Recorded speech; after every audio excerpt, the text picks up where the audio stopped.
Hi everyone, welcome to RS Academy. This is Sunil. Viewers, ఈ video సెషన్లో మనం APPSC and TSPSC and ఇతర competitive exams సంబంధించి Indian constitution topic నుంచి ఎటువంటి క్వశ్చన్స్ అడుగుతారు అండ్ అవి ఎలాగ మనం ఫోకస్ చేసుకోవాలని టిప్స్ అండ్ ట్రిక్స్ ఈ వీడియో సెషన్లో మీకు క్లియర్గా నేను డిస్కస్ చేయబోతున్నాను. సో టాపిక్లోకి వెళ్దామా?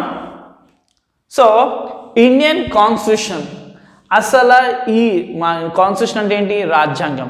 సో ఇండియన్ కాన్స్టిట్యూషన్ అంటే ఏంటి? ప్రతి ఒక్కరికి కొన్ని రూల్స్ రెగ్యులేషన్ ఉంటుంది. అది గేమ్ అయి ఉండొచ్చు, ఏదైనా ఉండొచ్చు. సో గేమ్ ఉండొచ్చు, లేదా ఒక మనిషికి ఉండొచ్చు, ఎవరికైనా వాళ్ళు జీవించే విధానంలో కొన్ని రూల్స్, సెట్ ఆఫ్ రూల్స్ ఉంటేనే అది ప్రాపర్ డిసిప్లిన్గా వెళ్తుంది. సో అది ఒక రిలీజియన్కి ఉండొచ్చు, అది ఒక గేమ్కి ఉండొచ్చు, ఒక దేశానికి ఉండొచ్చు. సో ఒక దేశం ఎలాగ రన్ చేయాలి, ఒక దేశం ఎలాగ ఎటువంటి రూల్స్ని పాటించాలి అన్న లాకు సంబంధించే ఒక బుక్కే కాన్స్టిట్యూషన్ బుక్, రాజ్యాంగం.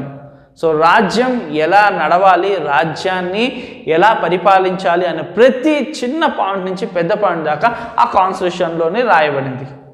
అసలు ఎప్పుడు స్టార్ట్ చేశారు అంటే మన దేశానికి స్వాతంత్రం రాకముందే ఇది రాయడం మొదలుపెట్టారు. మన దేశానికి స్వాతంత్రం వచ్చింది ఎప్పుడు? 1947 ఆగస్ట్ 15.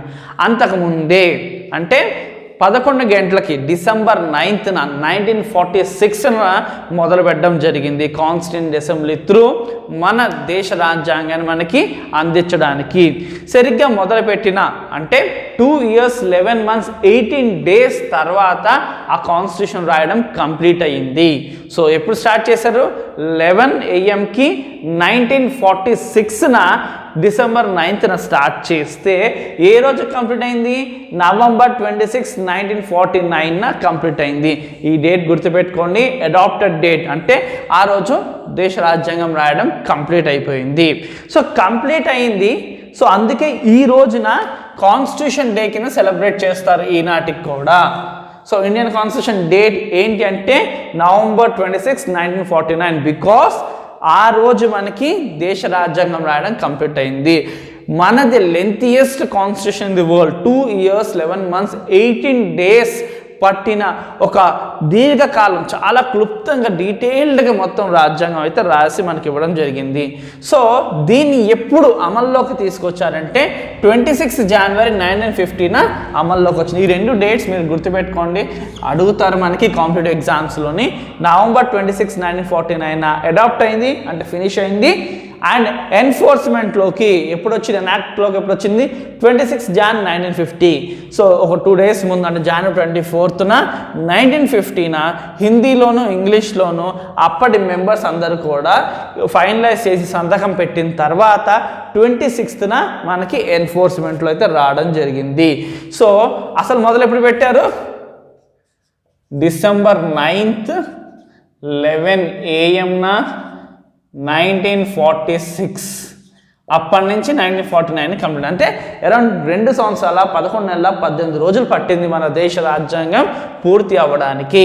సో దేశ రాజ్యాంగం రాసిన టైంలోనే అంటే ఆ టైంలో 1950 26 January టైంలోనే మొత్తం ఆ రాజ్యాంగంలో 395 articles 22 parts 8 schedules అయితే ఉన్నాయి. కానీ కొన్ని మార్పులు బట్టి ఇప్పుడు 448 articles 25 parts 12 schedules అయినాయి. సో అసలు ఈ ఆర్టికల్స్ అంటే ఏంటి, పార్ట్స్ అంటే ఏంటి, స్కెడ్యూల్స్ అంటే ఏంటి, చాలా డౌట్ ఉంది చాలామందికి. సో మీకు ఇప్పుడు అయితే సింపుల్గా చెప్తాను, నెక్స్ట్ వీడియో సెషన్లో చాలా క్లియర్గా ఇంకొంచెం మీకు అర్థమయ్యే విధంగా చెప్తాను. సో పార్ట్స్ అంటే చాప్టర్స్తో సమానం అనుకోండి. సో మామూలుగా మన టెక్స్ట్ బుక్స్ ఉంటాయి కదా, అందులో మనకేంటిది చాప్టర్స్తో సమానం అనుకోండి. అంటే మనకి ఇప్పుడు ప్రస్తుతానికి ఎన్ని చాప్టర్స్ ఉన్నాయి? 25 చాప్టర్స్ ఉన్నాయి అనుకోండి దేశ రాజ్యాంగంలో. సో ఒక్కో చాప్టర్లో కొన్ని ఆర్టికల్స్ ఉంటాయి. ఇక్కడ టోటల్గా 448 ఆర్టికల్స్ ఉన్నాయి కదా. సో 1 to 4 ఆర్టికల్ ఏమో మనకి ఫస్ట్ పార్ట్లో ఉంటుంది. 5 to 11 వచ్చేసి సెకండ్ పార్ట్లో ఉంటుంది. అండ్ నెక్స్ట్ 12 to 35 వచ్చేసి థర్డ్ పార్ట్లో ఉంటుంది.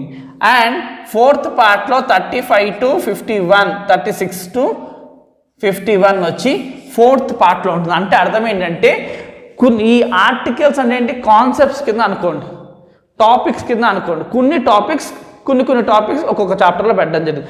అలాగే మనకి టోటల్గా 25 చాప్టర్స్లో కొన్ని టాపిక్స్ చేర్చుకోవడం. ఫస్ట్ 4 టాపిక్స్ వచ్చి ఒక పార్ట్కి సంబంధించింది.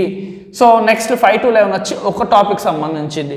12 to 35 ఒక టాపిక్ సంబంధించింది. అలాగా ఈ చాప్టర్స్లో కుదించడం జరిగింది. మరి స్కెడ్యూల్స్ అంటే ఏంటి? స్కెడ్యూల్స్ అంటే ఏం లేదు, మనకి ఇక్కడ ఆర్టికల్స్లో కొన్నిసార్లు ఆ వర్డ్ మాత్రమే వాడతాం. ఆ వర్డ్కి సంబంధించిన డీటెయిల్స్ అన్నీ కూడా స్కెడ్యూల్లో ఉంటుంది. ఫర్ ఎగ్జాంపుల్ మీకు సింపుల్గా చెప్పాలంటే మనకి 434 ఆర్టికల్స్లో ఓన్లీ అఫీషియల్ లాంగ్వేజ్ అని మాత్రం ఉంటుంది, కానీ అఫీషియల్ లాంగ్వేజ్ యొక్క డీటెయిల్స్ అనేది ఇక్కడ ఆర్టికల్లో ఉండదు. అది మనం స్కెడ్యూల్లో వెళ్ళి వెతుక్కోవాలి. సో 8th స్కెడ్యూల్లో మనం చూసుకుంటే 22 అఫీషియల్ లాంగ్వేజ్ ఏంటి అవి, ఆ పేర్లు మొత్తం ఉంటాయి. సో అలాగే పార్ట్ మనకి 1 to 4 articles union and states ఉంటాయి, కానీ అక్కడ వాటి లిస్ట్ ఉండదు. అవి ఎక్కడ చూసుకోవాలంటే మనం వెళ్ళిపోయి స్కెడ్యూల్స్లో వెతుక్కోవాలి ఇలాగా. సో పార్ట్ అంటే ఏంటి? చాప్టర్స్తో సమానం.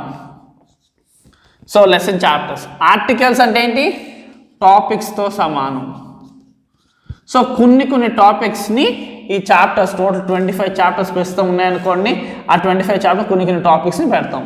సో ఇకపోతే స్కెడ్యూల్ అంటే ఏంటి? ఒక రిఫరెన్స్ బుక్ లాగా. సో ఆ కంప్లీట్ డెప్త్లో ఉండదు కదా. ఇప్పుడు స్టేట్ అన్న ప్రతిసారి అన్ని స్టేట్స్, జమ్మూ కాశ్మీర్ అన్ని మొత్తం స్టేట్స్ రాయలేము కదా.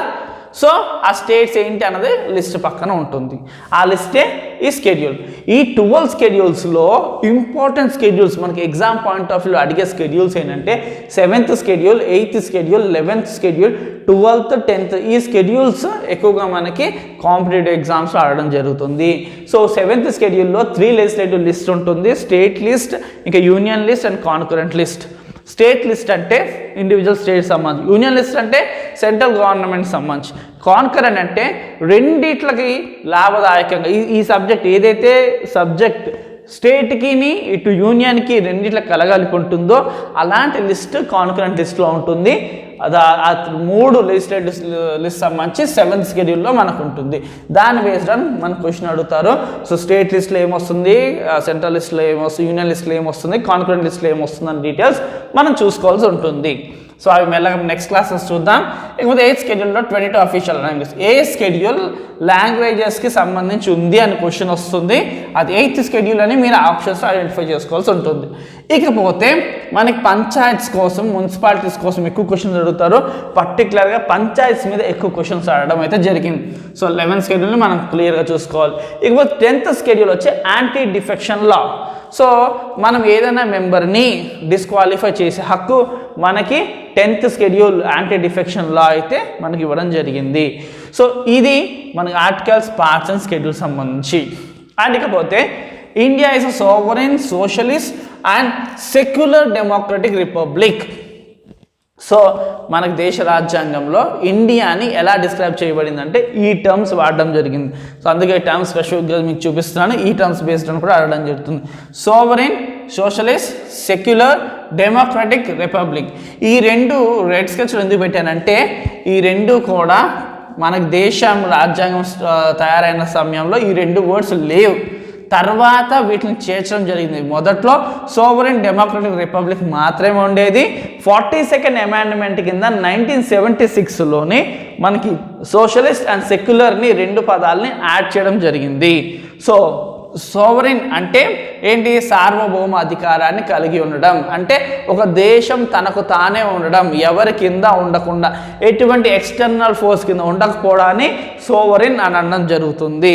సో మన India is a sovereign state declared by constitution. Next socialist అంటే సామాజిక న్యాయం అందరికీ కూడా. సో ఎవరికైతే ఈ వెల్త్, మన దేశ వెల్త్ ఉందో, ప్రగతి ఉందో అందరినీ ఇన్వాల్వ్ చేసుకోవాలి. అన్ని సెక్షన్స్ని ఎవరికి కూడా డిస్క్రిమినేషన్ చూపించకుండా, ఎవరికి కూడా వ్యత్యాసాలు చూపించకుండా, ఎవరైనా సరే ఉండొచ్చు, ఏ తెగవారు ఉండొచ్చు, ఏ మతం వారు ఉండొచ్చు, ఏ కులం వారైనా ఉండొచ్చు, ప్రతి ఒక్కరిని ప్రగతిలో పాలు పొందే విధంగా వారి యొక్క లాస్ అంటే దేశపు లాస్ ఉండాలి. సామాజికంగా అందరూ కూడా సమానత్వాన్ని స్థాపించే విధంగా ఇండియాలోని విధానాలు ఉంటాయి. అందుకే India is a socialist state. Next India is secular state. Secular అంటే delinking of a state with religious matter. No state has a power to involve in the religious matter of a citizen. So ఏ పౌరుడి యొక్క మతం ఇదే పాటించాలి అన్న ఎటువంటి ఏంటంటే ఫోర్స్ అన్నది ఉండదు ఇండియాలో. అదే దానికి అర్థం ఇండియా ఇస్ సెక్యులర్ స్టేట్. చాలా పార్టీస్ మేము సెక్యులర్ పార్టీస్ అని చెప్పడం జరుగుతుంది. అంటే ఏంటి, మేము ఎటువంటి మతానికి సపోర్ట్ చేయము, మా వైజ్గా అన్ని మతాలు సమానమే కాబట్టి మమ్మల్ని ఆదరించండి, ఖచ్చితంగా మేము మంచి చేస్తామని చాలా పార్టీస్ చెప్తే దానికి అదే అర్థం వీఆర్ సెక్యులర్ పార్టీ అంటే. Okay student, okay viewers. Next democratic. So democratic అంటే ఏంటంటే ఎలక్షన్స్ చే గవర్నమెంట్ స్థాపించబడుతుంది. సో ఇక్కడ జనాలు రిప్రజెంటేటివ్స్ని ఎన్నుకుంటారు. సో ఫామ్ అయిన గవర్నమెంట్ జనాలచే ఫామ్ అయింది. For the people and the people by the people. జనాల కోసం జనాలచే జనాలతో ఫామ్ అయిన ఒక గవర్నమెంటే రూల్ చేస్తుంది ఇండియాలో. ఇకపోతే రిపబ్లిక్ అంటే సుప్రీం పవర్ అన్నది జనాలే లేదా జనాలచే ఎన్నుకోబడ్డ రిప్రజెంటేటివ్స్దే సుప్రీం పవర్. సో ఈ మీనింగ్స్ అన్నవి అర్థం అన్నది మీరు తెలుసుకోవాలి ఖచ్చితంగా. సో అప్పుడే అక్కడ ఇచ్చిన ఆప్షన్స్లో మీరు కరెక్ట్గా వెళ్ళగలుగుతారు. సో ఇండియాది పార్లమెంటరీ సిస్టమ్. సో ఈ క్వశ్చన్ మెయిన్గా అడగడం జరుగుతుంది. ఎలాగంటే అసలు పవర్ అంతా ఎవరి చేతిలో ఉంటుంది?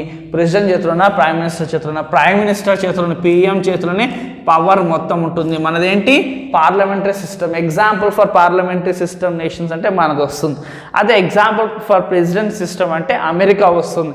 అమెరికాలో హెడ్ ఎవరంటే ప్రెసిడెంట్. అదే మన ఇండియాలో హెడ్ ఎవరంటే prime minister. Parliamentary system India follow అయ్యేది. ఇకపోతే ఫండమెంటల్ రైట్స్ పర్ఫెక్ట్గా చూసుకోండి. సో ఇందాక ఆల్రెడీ చెప్పాను కదా, పార్ట్ 3 ఫ్రమ్ ఆర్టికల్స్ 12 to 35 ఇందులోనే పార్ట్ 3 ఆర్టికల్స్ 12 to 35లోనే మొత్తం ఫండమెంటల్ రైట్స్ అన్ని కూడా ఉంటుంది. సో వీటి కోసం నెక్స్ట్ క్లాసెస్లో నేను డెప్త్గా మీకు అందిస్తాను. ఎలా క్వశ్చన్ అడుగుతారు అండ్ ఆప్షన్స్ కూడా ఎలాగ ఫైండ్ చేయాలి అన్న క్లాసెస్ కూడా ఖచ్చితంగా మన తరఫు నుంచి మీకు ఉంటాయి. సో ఫండమెంటల్ డ్యూటీస్ కూడా పర్ఫెక్ట్ చూసుకోవాలి. పార్ట్ 4Aలో ఆర్టికల్ 51A దగ్గర ఫండమెంటల్ డ్యూటీస్ కోసం క్లియర్గా చెప్పడం జరిగింది. అండ్ డైరెక్టివ్ ప్రిన్సిపల్స్ కూడా చూసుకోవాలి. పార్ట్ 4 ఫ్రమ్ ఆర్టికల్ 36 to 51 ఈ ఆర్టికల్స్ని పర్ఫెక్ట్గా చూసుకోండి. ఎందుకు అంటే వీటి బేస్డ్ ఆన్ క్వశ్చన్స్ అడుగుతారు. చాలా సింపుల్. ఫండమెంటల్ రైట్స్ ఆర్టికల్స్ ఎక్కడి నుంచి ఉంటాయి అంటే 1, 2, 3, 5 4 ఒకటి ఇచ్చిపెట్టి అంటే 12 to 35 1, 2, 3, 5 అంతే సింపుల్గా. సో డైరెక్టివ్ ప్రిన్సిపల్స్ వచ్చేసి పార్ట్ 4లో 36 నుంచి 51 దాకా మనకు ఉంటుంది. సో అదే యూనివర్సల్ అడల్ట్ ఫ్రాంచైజ్ టాపిక్ కూడా చూసుకోండి. యూనివర్సల్ అడల్ట్ ఫ్రాంచైజ్ అంటే వన్స్ ప్రిస్క్రైబ్డ్ ఏజ్ దాటితే ఏ సిటిజన్ అయినా సరే ఇన్డిస్క్రిమినేట్ ఆఫ్ ఏజ్ ఒక్కటి వాళ్ళు చెప్పింది 18 years దాటి సరిపోద్దు. కలర్, క్రీడ్, క్యాస్ట్ ఏ దాంతో ఒక సంబంధం లేకుండా ప్రతి ఒక్కరికి ఓటు హక్కుని ఇస్తే దాన్ని యూనివర్సల్ అడల్ట్ ఫ్రాంచైజ్ అంటారు. So irrespective of their colour, creed, cost ఏది అన్న తారతమ్యం చూడకుండా కేవలము చెప్పిన వయసు దాటితే అంటే 18 ఏళ్ళు ఇండియాలో, సో 18 ఏళ్ళు దాటితే చాలు అతనికి ఓట్ రైట్ ఇస్తే దాన్ని ఏమంటాం మనం యూనివర్సల్ అడల్ట్ ఫ్రాంచైజ్. దీనికోసం ఆర్టికల్ 326లో క్లియర్గా చెప్పడం జరిగింది. సో ఈ 4 ఆర్టికల్స్ క్లియర్గా చూసుకోండి. ఈ 4 ఆర్టికల్స్ బేస్డ్ ఆన్ క్వశ్చన్స్ మనం అడగడం జరుగుతుంది. అండ్ నెక్స్ట్ వచ్చేసి ఈ స్కెడ్యూల్స్ కొంచెం ఫోకస్ చేసుకోండి. ఈ డేట్స్ ఈ 2 డేట్స్ అయితే క్లియర్గా చూసుకోండి. మీకు ఇందులో నుంచి బిట్స్ క్వశ్చన్స్ అడిగే ఛాన్స్ ఉంది. అండ్ ఖచ్చితంగా ఫండమెంటల్ రైట్స్లో ఇంకా డెప్త్లో చూసుకోవచ్చు. డ్యూటీస్ అండ్ డైరెక్టివ్ ప్రిన్సిపల్ ఒక క్లాస్లో అండ్ అలాగే క్వశ్చన్ బేస్డ్ ఆన్ ఇచ్చిన 4 ఆప్షన్స్ని ఎలా ఐడెంటిఫై చేయాలో బిట్స్ కూడా మనం నెక్స్ట్ క్లాసెస్లో సాల్వ్ చేసుకుందాం. Thank you for watching. Do share and subscribe our channel.